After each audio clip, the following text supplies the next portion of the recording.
Hello to all my friends and family and people that I care about, people that care about me.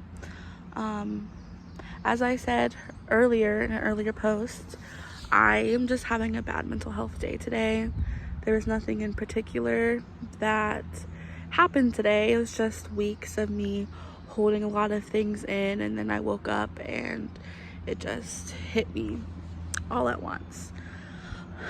And I thought it'd be good for me to get out of the house and go for a walk.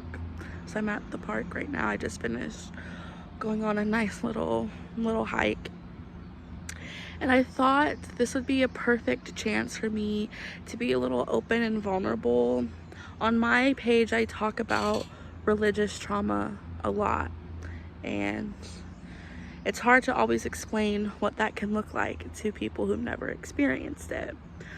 So I just thought I would share. Maybe people could relate to this, or maybe if you don't relate to it, you can have a better understanding and have more empathy for people who do suffer with religious trauma. A lot of people just call it church hurt, and it's so much more than just being offended by someone you went to church with or not liking your pastor and deciding to not go. I get in phases where I have these bad mental health days where things pile up and I feel overwhelmed, and I'm someone who suffers with a binge eating disorder. So it's scary when you feel out of control. I get so afraid that I'll relapse and binge eat. And when I would get like this in the past, one thing that I would do was pray about it and just turn my issues to God and anyone who believes in a higher power, whether that be God or the universe or whatever you believe in.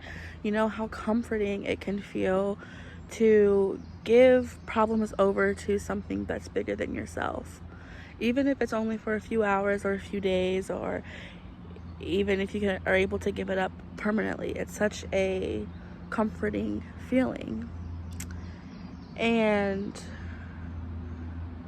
that's something that I just can't do right now. I've tried. I've been out of church. This summer will be 3 years. And it sometimes just feels like it was yesterday. Sometimes it feels like it was 10 years ago.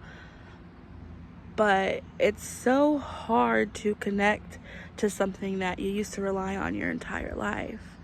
I was made to believe, and when I say made to believe, I don't necessarily mean intentionally, like people purposely try to make me feel this way, but just the circumstances that I was in and the environment that I was in, I started to believe, and I struggle with still believing, that because I chose to leave the religion that I was in,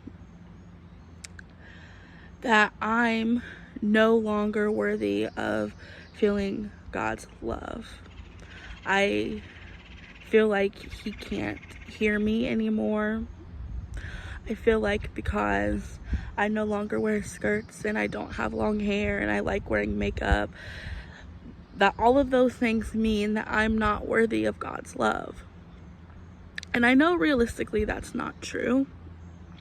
And people tell me that over and over again, that's not true. And I know it.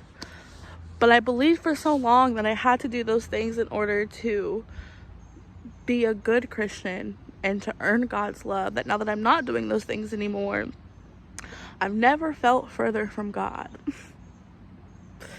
It's almost like there's like a small tiny screen separating God from me, and I feel like it's so close but so far away. And it's really hard on days like today where I just need to talk to someone greater than myself and to give up problems that I can't control. It's really hard.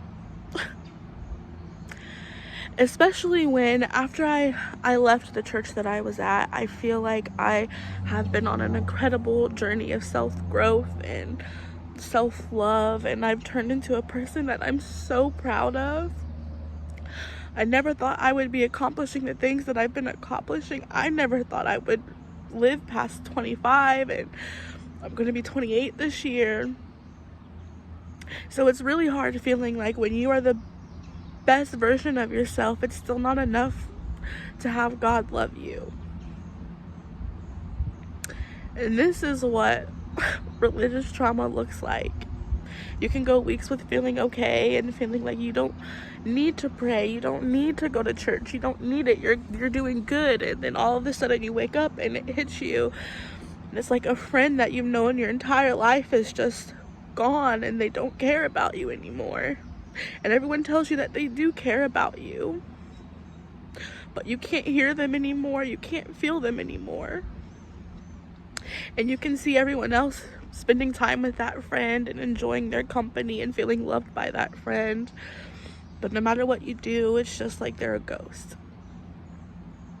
And that's what it feels like. And I know this is a temporary feeling, and tomorrow will probably be a much better day for me. But I just wanted to share a very raw glimpse at what religious trauma can look like. Like I said, it's been 3 years for me, and I'm still on the journey of healing and deconstructing and trying to rebuild a relationship that I had. And if you are similar to me and you understand what I'm going through, do not let other people diminish what you're feeling and just labeling it as church hurt, and you should get over it, and it wasn't God that hurt you, it was people. We know that it was people taking God's word and God's love and turning it into something harmful.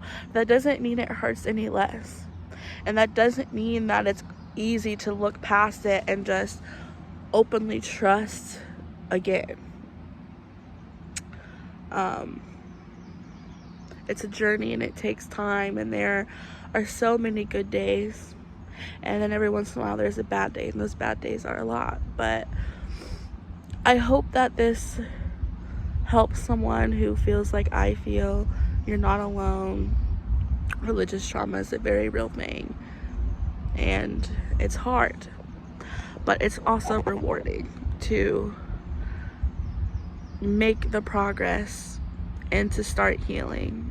So yeah, I wanted to share.